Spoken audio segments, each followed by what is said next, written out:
Emmy 你好嗎？你好。我哋好開心今日歡迎你。你好。 So unfortunately, we'll continue the conversation in English, but wanted to say a quick hello from here.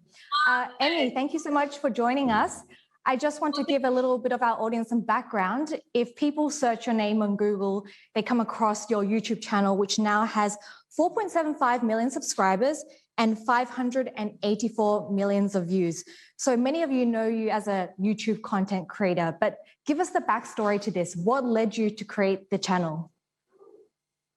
So I was actually working a full-time office job after my university graduation, and it's been a few years in my job, and I didn't feel like I was I wasn't doing. I feel like when you're working in a corporation, even if you work very hard, sometimes it's not necessarily rewarded the way you want to be. So that's when I thought maybe I want to do something, on the side. Just something that I would be passionate about. And so I started to post my first video. I never thought it would turn into a career. So I was very, very lucky. Exactly. So you posted your first video in 2017. Can you even remember what that first video was, and how did the channel gradually evolve from there? Yeah, my first video was actually, I was too shy to talk by myself in front of the camera. So my boyfriend then, he's actually my husband now, so he was in the video with me. I forced him to talk about my fitness journey together with me in that video. And so that was our first. And actually I was quite lucky because I thought of 10 video ideas that I thought I would be committed to create before I give up on this whole YouTube thing, because I expected, probably no one would watch, but I'll make these 10 anyways. So I think my fourth or fifth, it was just a simple workout videos that I was doing in the clubhouse downstairs, and that one actually helped me grow quite a bit. So it was very exciting. It was only, I think, my fifth video, and I was like, oh my god, like there's more people apart from my friends. There's actually people watching, and so I think everything started to grow from there. And it's obviously quite a different story now. You're not just trying to rally your friends, but you have people watching your videos from all around the world. And for the past 2 years, people have not only been working from home, but also working out from home. What has that been like in terms of growth for your channel? So I think not just my channel. I think a lot of fitness channels around the world. I think in April 2020, suddenly all the channels grew very quickly, like a lot of views, a lot of subscribers. Oh, sorry, that's my dog after his surgery. So just a lot of these channels suddenly grew.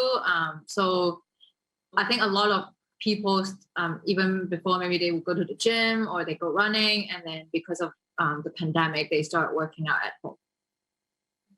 And how have you been trying to adjust your content with new audiences, for example? Would you say you're a planner and you like to have all the videos listed out, or are you more of a spontaneous filmer?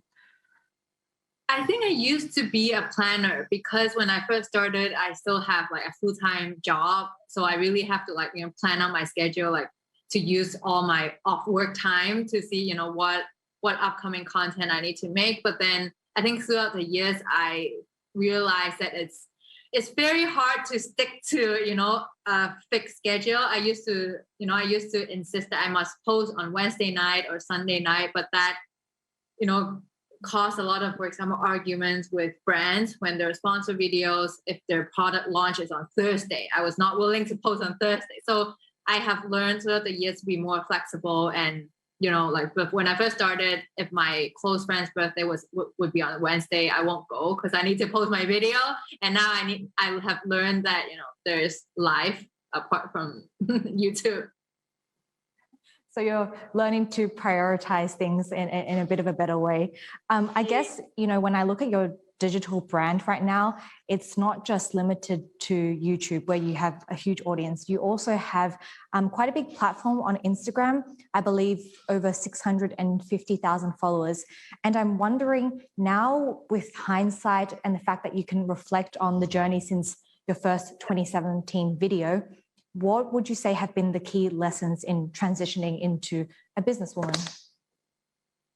I think one of my biggest mistakes would probably be, like when you first started YouTube, like in this industry, normally everyone's like a one-man band, like you do everything yourself. Then throughout the journey, if you're growing, I think looking back, I should have maybe like look at it as part of like an investment, maybe hire a team so that we can create more content and better content together. But then I think I was way too late. I tried to do everything myself for, pretty much the first few years until, quite recently. So I think that's something that I have learned that I should have, maybe hire more help, with more people, you have more ideas, more, everyone would be really good at something, then you can just build a better channel. So what does your current business strategy or business setup look like? So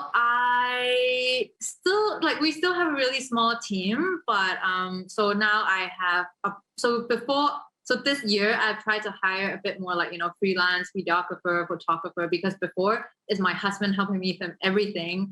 And so now I try to hire a bit more professional help.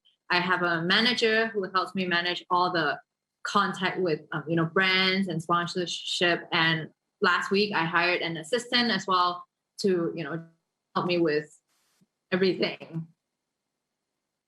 Amy, I want to jump in here because actually I'm checking my phone because people are asking questions from the audience and I wanted to throw one in right now. Someone wants to know, how do you actually get out of a creative rut? Oh, that's one of my struggle right now. I think, like throughout the journey, in this industry, you always have these struggles. Like you can have like a lot of ideas and then you create all of those videos and then you'll be in a creative rut again. So I think it's not easy to just keep coming up with new ideas all the time. So I think that's one of the reasons why I hired a content creative assistant so that, we can brainstorm more ideas together. And just going back to now, I mean, I didn't mention at the beginning, but you were also listed on the Forbes 30 under 30 list for Asia, which is a big news for you. I'm wondering now with this title and this recognition, do you have plans to specifically focus on certain topics that you want to address, especially since you do also have quite a young community that you're targeting? I think definitely I feel like everyone can take, so I feel like for me, fitness is something that you really do it for yourself. Like a lot of other things in life, you feel, for example, work or like family, a lot of things are out of your control. So I feel like I want to spread the message, especially to all these young ladies, that, health and fitness is something like your own body, something that you can take into your own control and you can just, build something for yourself. You quit your job actually when you were at university to start this channel. When you look back at it now, do you think that you have gone on the path that you wanted to take? I think I have no regrets because, like I said, my jobs before weren't, I didn't feel like they were too great. So I do think I didn't have too much to lose. Like it would be a different story if, say, I was working in maybe I was a doctor or, if I feel like I was I felt very satisfied or felt very rewarded in the job. But I wasn't doing something that I was really passionate about. So I am really glad I took the step. Like I think it was the best decision in my life. Wonderful. But And just finally, we do have a little bit of time left, but the questions are coming in and I'm wondering if we can squeeze in just a couple more. What advice would you actually give to yourself?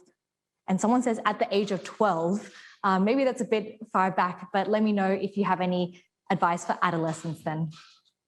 that was so long ago for me. I can't even remember what I was thinking back then. I think it's okay to feel like you don't know what you're doing. Like even now, sometimes I don't know like what I'm gonna do in a year or 2 years time. And I always think back, I remember in my last year of university, I was always crying at night because I felt like such a failure. I couldn't get most of the job offers, like compared to my classmates. Like I wasn't doing so well back then. And I feel like it takes time for everyone to figure out what they want to do or what they're supposed to do. So I think it's okay if right now you're not sure or right now you feel very confused and you feel like, oh, everyone else has it figured out. You just never know. Like the journey is so long. Like right now you might feel like you're lagging behind, but then there will be other times that you feel like you're ahead. So I think don't compare to other people and just take the time you need to figure out what you want to do. And another person wanted to ask, what was the biggest work challenge for you? You touched a bit about having the right business set up, but I'm wondering, were there any other hiccups along the way in turning your brand actually into a business? I think hiccups would probably like maybe because of this industry, you get a lot of public like criticism or just negative comments. It takes time it takes me a few years to be able to be at peace when I see those comments, be at peace with myself and not take them personally and not let them affect my life because they can really affect someone mentally. So I think for me that was probably one of the biggest challenge. Wonderful. Amy, we just have 2 minutes, so I think we'll finish up with what is ahead for you. I mean, what is in store for your channel, and do you have any secret projects maybe that you're working on that you want to share with us?